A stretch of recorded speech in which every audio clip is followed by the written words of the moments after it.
No programa de hoje nós vamos falar sobre a colocação profissional. O que é melhor para você profissional? Será que é melhor, mais vantajoso trabalhar numa grande ou numa média pequena empresa? Para conversar sobre esse assunto está conosco hoje o consultor Carlos Contar. Olá, Carlos, bem-vindo ao programa. Muito obrigado, é um prazer estar aqui. O Carlos Contar é graduado em Administração de Empresas, especialista em Marketing e é diretor regional da Business Partners Consulting aqui em Curitiba. Carlos, começando essa nossa conversa, o que é melhor para um profissional hoje trabalhar numa grande ou numa média empresa? Existem diferenças entre essas empresas, entre essas instituições? Primeiro acho que é importante a gente caracterizar qual que é a diferença de uma média para uma empresa de grande porte, né? Quando a gente fala de uma empresa de médio porte, a gente está falando efetivamente de uma empresa entre 500 a 1.500, 1.800 funcionários. Isso vai depender também muito do momento de carreira do profissional. Via de regra, os profissionais em início de carreira, eles têm uma vontade muito grande de trabalhar em grandes organizações, onde eles vão ter uma capacidade de crescimento a longo prazo, vão aprender práticas de mercado, dos segmentos em que estão contidas suas funções. É muito importante esse período. Para outros profissionais que já desenvolveram uma carreira, talvez a empresa de médio porte seja mais atraente, por diversos fatores, entre eles a própria autonomia de trabalho, que é maior, a visibilidade dentro da organização, ela acaba sendo maior, o contato que você tem dentro das empresas de médio porte com a diretoria e com a presidência da empresa, ele acaba sendo mais constante, mais diário. Então, os projetos que você desenvolve, que você consegue dar vazão num período relativamente curto, ele acaba sendo mais visível para a empresa toda. Numa empresa de grande porte, você acaba sendo limitado a tarefas de menor amplitude e onde também os resultados eles acabam sendo colhidos mais a longo prazo. Então depende muito do que o profissional espera da sua carreira. Existem também diferenças relacionadas ao segmento da economia que essa empresa está inserida, sendo ela grande ou média, para o profissional, ele tendo determinada profissão, modifica também o tamanho da empresa? Em referente a segmentos da economia, creio que não. Quando a gente olha para o segmento da indústria ou do serviço, você tem ótimas empresas de grande porte multinacionais, grande porte nacionais e as de médio porte. É importante, eu acho que na escolha do profissional é muito importante justamente o momento de carreira e um pouco de como que o profissional quer se desenvolver e como que ele enxerga a sua carreira em determinado momento, independentemente de qualquer segmento que a empresa deva estar contido. Carlos, existem pessoas que buscam novas oportunidades, mesmo já tendo estabilidade, já pessoas que possuem seu emprego garantido. O que você recomenda a essas pessoas no momento de buscar essas novas oportunidades? Vale a pena olhar para uma grande, para uma média, ou de repente ser empreendedor, abrir uma pequena empresa? Acho que mais uma vez vai valer ele olhar para si, entender a sua carreira e ver quais foram as realizações que ele já contemplou na sua carreira, aonde que ele quer chegar, questões relacionadas até à questão financeira, por exemplo, onde você, por exemplo, construir uma carreira numa empresa de grande porte, obviamente você acaba sendo limitado também em questões de crescimento. Numa empresa de médio porte ou no empreendedorismo, você vai ter a capacidade de crescimento financeiro maior, uma visibilidade maior, fazer as coisas mais do seu jeito, de como você aprendeu e de como que você quer tocar daqui para frente, mas via de regra vai depender, de novo, do momento do profissional, dos objetivos dele em relação à carreira e até à vida pessoal. A gente sabe que essa escolha não depende só dos objetivos pessoais e da carreira, a questão financeira também é muito importante. Existem diferenças grandes na remuneração entre as grandes e as médias empresas? Sim, ainda existem sim as diferenças. As empresas de maior porte, você tem pacotes de benefícios ou uma remuneração um pouco mais agressiva, mas ao mesmo tempo ela acaba sendo mais perene ao longo do tempo. Numa empresa de médio porte, o profissional, numa empresa de pequeno porte, onde ele consiga fazer a diferença, ele pode até entrar com uma remuneração um pouco menor, mas como os resultados dele vão ser ser mais visíveis diante de toda a organização, ele pode acabar também sendo recompensado pelo próprio resultado que ele traz. Mas ele acaba sendo um fator de risco também, onde ele pode acabar desenvolvendo alguns projetos e assumindo o risco de sucesso ou não. Isso é mais dividido dentro das empresas de médio porte do que as de grande porte. Nas empresas de grande porte você tem os determinados projetos já estabelecidos, com as autorizações dadas até às vezes pela matriz da empresa, que às vezes é fora do Brasil, ou quando é no Brasil acaba ficando um pouco distante. Então o resultado ele é mais mensurável e mais controlável. Numa de médio porte o profissional ele tem que tomar um pouco o risco, mas também os frutos, quando ele colhe, acabam sendo mais generosos. Você como consultor, com sua experiência, larga experiência como consultor, você percebe características das pessoas que trabalham em empresas de grande porte? Quem é o profissional que as empresas de grande porte buscam hoje aqui no Brasil? Bom, são profissionais, as empresas necessariamente de grande porte, elas gostam muito também de moldar os seus profissionais. Então, são profissionais que saem de boas universidades, profissionais, diria para você, jovens e com perspectiva de seguir carreira dentro de uma mesma organização. Efetivamente, eles têm o perfil empreendedor um pouco menor quando a gente compara com, obviamente, os empreendedores por natureza ou os profissionais que buscam as empresas de médio porte. Por quê? Porque dentro dessas grandes empresas o crescimento da carreira é mais paulatino e ele tem que entrar numa linha do tempo já pré-determinada. Numa empresa de médio porte, não. O profissional consegue acelerar, ele consegue movimentar a organização porque trata-se de um ambiente menor. Então, muito do tipo de escolha que o profissional vai fazer. Mas, via de regra, os profissionais mais jovens, mais em início de carreira, têm uma aderência maior nas empresas de grande porte. Então, uma boa ideia para essas pessoas que buscam trabalho em grandes empresas seria procurar processos de trainee, esses programas que as empresas oferecem de capacitação? Isso, perfeito. Esse é um dos pontos que eu colocaria como um ponto dificultador. Todo mundo quer efetivamente começar numa empresa de grande porte para se desenvolver como profissional, para aprender práticas de empresas de vanguarda.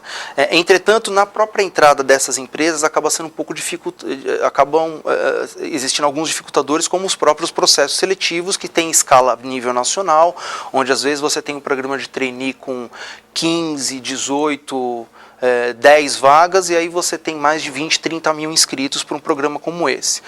Se você busca entrar diretamente dentro da empresa, a empresa de grande porte ela vai buscar experiências que você tenha tido também em empresas do mesmo segmento, referência ou do mesmo porte. Então o profissional, esse é o tipo de escolha que ele tem que fazer ainda mais no início de carreira.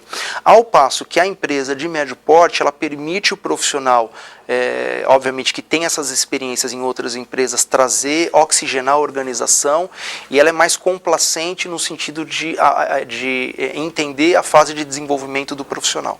Perfeito. Nós vamos falar mais sobre as pequenas, as médias e as grandes empresas, mas daqui a pouquinho vamos fazer um breve intervalo. Você que está nos assistindo, não saia daí. A gente volta em um minutinho só.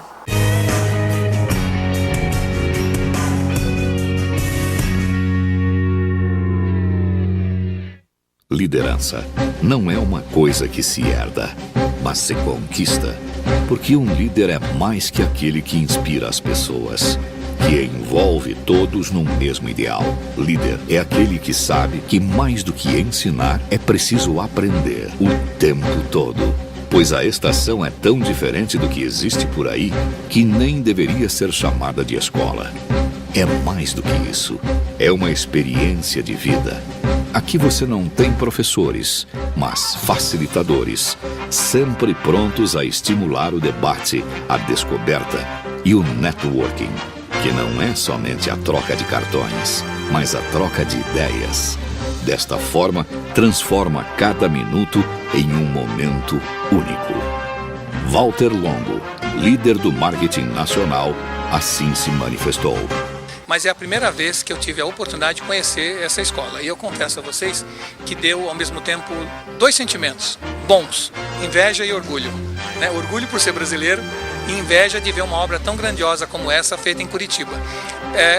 A gente separa normalmente as pessoas em dois tipos de pessoas. As pessoas que pensam como Circo Garcia e as pessoas que pensam como Cirque du Soleil. Essa escola pensa como Cirque du Soleil. Essa escola pensa grandiosamente, né? Tem uma visão grandiosa dela.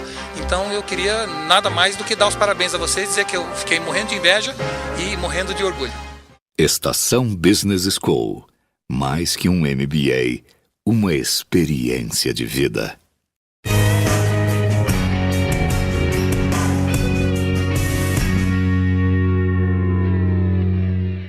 Estamos de volta conversando hoje com Carlos Contar sobre as melhores empresas, qual é o lugar ideal para a sua carreira, para você trabalhar. Carlos, a gente falou sobre as médias, sobre as pequenas, sobre as grandes empresas e suas características. Eu queria saber para o profissional, essa escolha pode influenciar muito a carreira dele, a média, principalmente a longo prazo. Como a pessoa deve parar e refletir antes de tomar essa decisão de escolher trabalhar em uma grande ou uma média empresa? É muito importante que o profissional, primeira coisa, acima de tudo, ele tem que entender se o que ele está fazendo exatamente é o que ele gosta de fazer, independentemente de ser numa empresa de médio ou de grande porte. Isso é muito importante. Se está alinhado com os valores culturais dele, com os objetivos dele. Nos primeiros sinais de descolamento em relação a isso, acho que sim, ele tem que parar, refletir e ver se aquela organização em que ele está atuando, se ela vai conseguir absorver todos os conhecimentos dele e o crescimento de carreira que ele busca. Então, acho que está muito mais relacionado ao profissional e ao próprio segmento do que se é uma empresa de médio ou grande porte, nesse sentido. As empresas de grande porte, ela tem uma facilidade que, por elas serem do tamanho muito maior, acima de 2.000 funcionários, basicamente, são empresas que têm várias áreas, então ela permite que o profissional transite em outras áreas também. Então, o profissional com 2 anos, por exemplo, na área de finanças, mas ele ele não sabe muito bem se é aquilo que ele quer desenvolver ao longo de sua carreira, ele pode ir para uma área de planejamento estratégico, existe uma área de controladoria ou outras áreas satélites. Numa empresa de médio porte, acaba ficando mais restrito, então essa variação é mais difícil, aí ele tem que acabar por optar por buscar uma outra empresa. Independente de ser uma grande ou em uma pequena empresa, a gente sabe que o sucesso profissional depende de variáveis. Quais são essas variáveis? O que influencia a carreira de um profissional? Estaria a educação entre uma das principais variáveis para você? Sim, acho que a educação ela acaba sendo a base de tudo, né? Desde a educação que a gente tem, obviamente, em casa, depois, enfim, toda a carreira acadêmica do profissional é muito importante. E o início, acho que é bem importante também, né? O profissional, quando já sair da faculdade, já ter mais ou menos na cabeça onde que ele quer atuar, qual tipo de segmento e como que ele vai fazer para crescer e quais são os cursos complementares ou os pontos de desenvolvimento que ele tem que trabalhar para crescer e ser um grande profissional. Obviamente, nós estamos, não só no Brasil, mas a gente acaba observando no mundo inteiro que até questões relacionadas à carreira elas acabam sendo influenciadas por movimentos macroeconômicos de determinados segmentos que às vezes estão mais fortes ou mais fracos, mas o bom profissional, quando ele acaba se desenvolvendo, trabalhando as competências que ele julga e que, enfim, a empresa aponta como mais em deficiência, o nível de empregabilidade dele acaba sendo maior e ele pode fazer mais escolhas. Carlos, a gente sabe que aqui no Brasil existe algo muito conhecido chamado QI. O QI ainda é válido? As pessoas ainda conseguem emprego com base na dedicação pessoal? Sim, ainda conseguem. O QI hoje acho que está mais relacionado à própria questão do networking, que existe, que todos nós temos, né? Você tem, eu tenho, todos nós conhecemos pessoas, pessoas podem fazer indicações dos nossos nomes ou dos nossos perfis para determinado projeto, para determinada empresa, mas eu diria para você que o nível de profissionalização hoje está bem maior.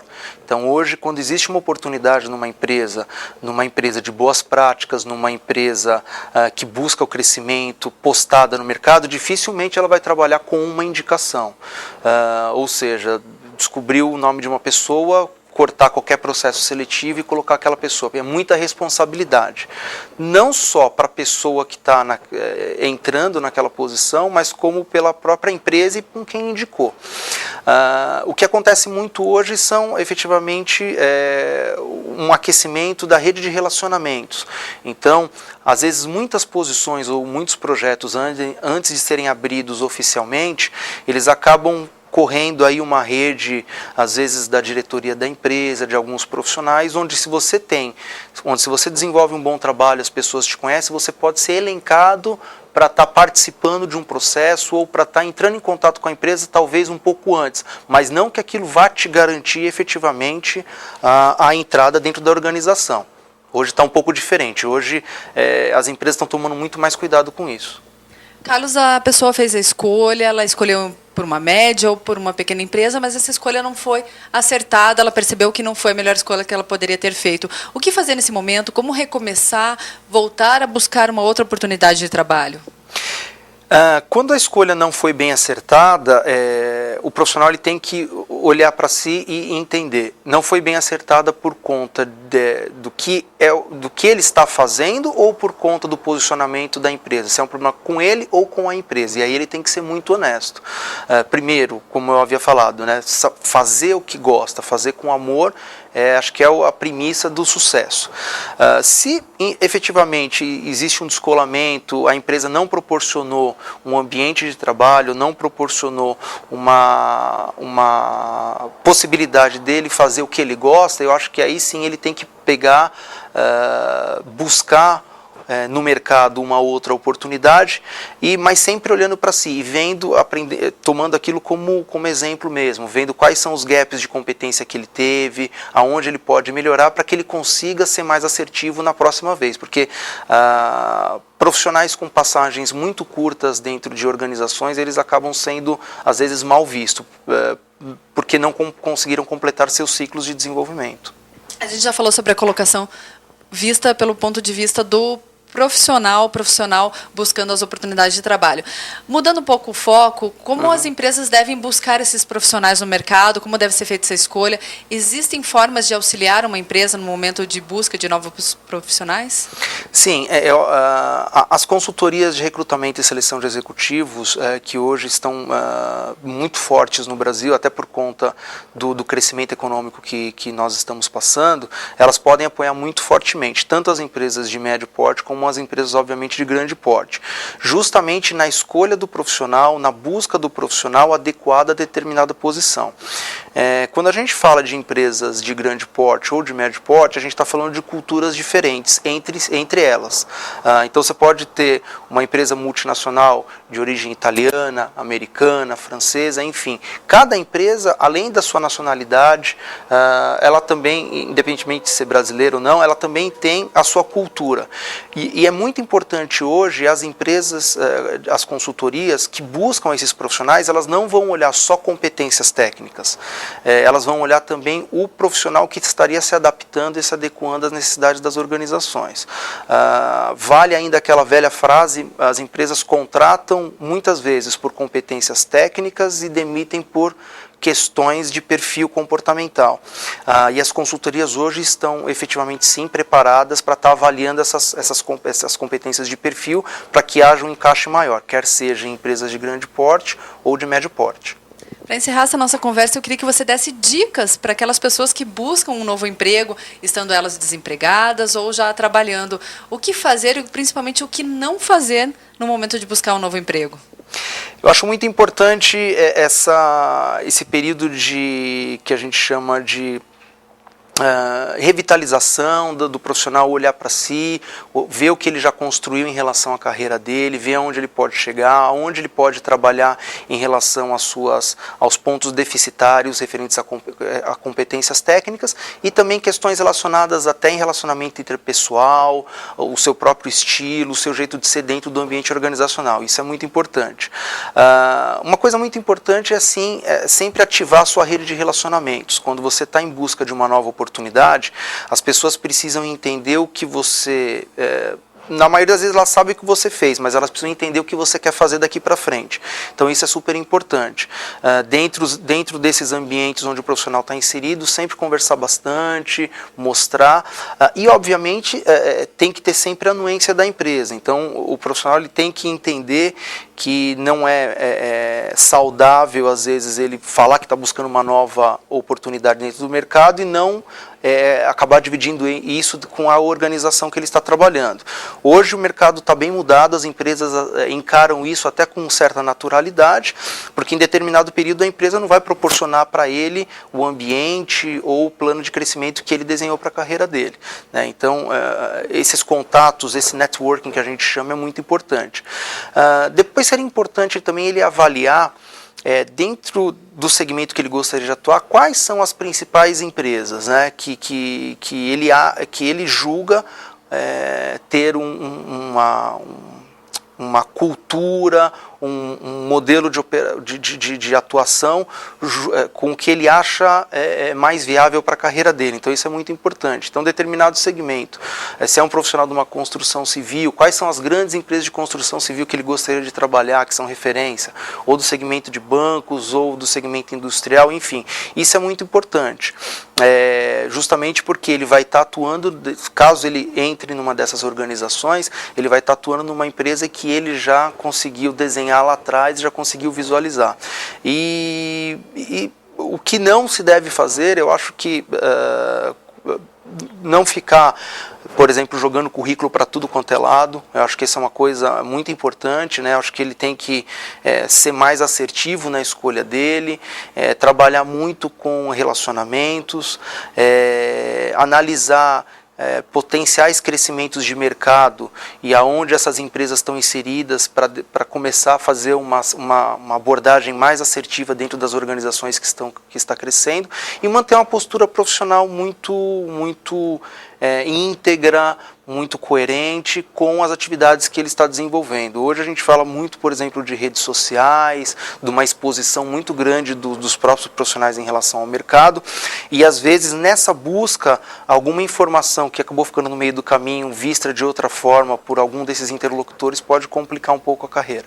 Perfeito. Carlos, eu agradeço a tua presença mais uma vez aqui no Gestão Eficaz. Eu queria que você deixasse teu contato para aquele gestor, de repente, aquele empresário que precisa de um apoio, de uma consultoria. Se quiser deixar o contato para a gente. Tá ótimo. A matriz da nossa empresa é em São Paulo. Nós estamos aqui em Curitiba, atendendo toda a região sul. Nosso telefone de contato é 3332-1661, Curitiba 41. Obrigada, Carlos, e até uma próxima oportunidade. Obrigado. E você que está nos assistindo, não saia daí. No próximo bloco a gente volta com Economia, com o professor Judas Tadeu. Voltamos já já.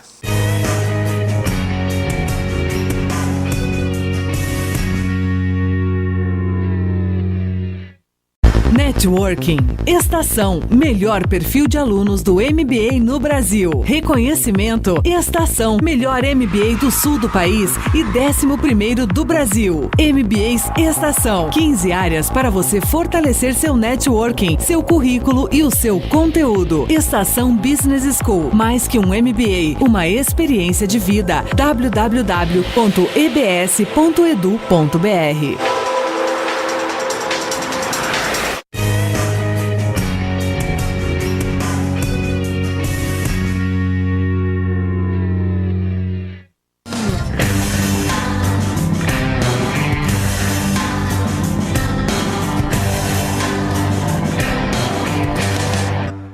No Estação da Economia de hoje, com o professor Judas Tadeu Grassi Mendes, vamos falar sobre a recente decisão do Banco Central Brasileiro que baixou a taxa Selic de 12,5% para 12%. Professor, essa decisão foi certa? O que o senhor acha sobre a taxa de juros brasileira nesse momento? Só foi certa pelo simples fato seguinte: o Brasil tem absurdamente uma taxa de juros que é campeão do mundo.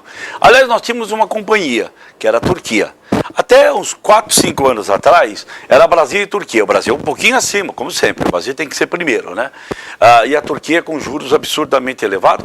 E o pior, tinha inflação alta. O que fez a Turquia nos últimos 6 anos? Ela reduziu a taxa de juros dela, a taxa básica, que seria a nossa Selic, para 5,75%. Olha, 5,75. Sabe para onde foi? Menos que a metade que a nossa, né, professor? É menos que a metade que a nossa. É o que eu venho sempre dizendo. pode cortar metade, que não vai ter problema. A Turquia cortou, olha, veja bem, a taxa de juro na Turquia, tá? Ela é menor do que a inflação, ou seja, a taxa de juro real, ela lá é negativa. Como, aliás, no mundo inteiro, nos Estados Unidos é negativa. Infelizmente, o Brasil pode baixar a taxa de juro, e é só bom lembrar, esse ano o Brasil vai pagar, o governo brasileiro vai pagar 230 bilhões de reais em juros. Divida isso por 12 meses, dá 19 bilhões. Divida por 30 dias, nós estamos falando que por dia o governo brasileiro vai pagar 640 milhões de reais somente em juros. É o único país do mundo que o que se torra com juros é mais do que qualquer outro item. Nem saúde, nem educação recebe tanto recurso quanto nós jogamos no lixo para o juro. Está tudo errado. Mas nesse momento o governo baixou, certo baixar, pode baixar muito mais. Vamos imitar a Turquia, que hoje tem um juro, uma taxa de juro abaixo de 6 e tem uma inflação levemente acima de 6. Pode baixar e o Brasil, vamos copiar o mundo. Copiar os bons exemplos, né? Sem dúvida nenhuma. E assim está terminando o programa Gestão Eficaz de hoje. Na semana que vem estaremos de volta. Obrigada pela companhia e uma ótima semana a todos. Até lá!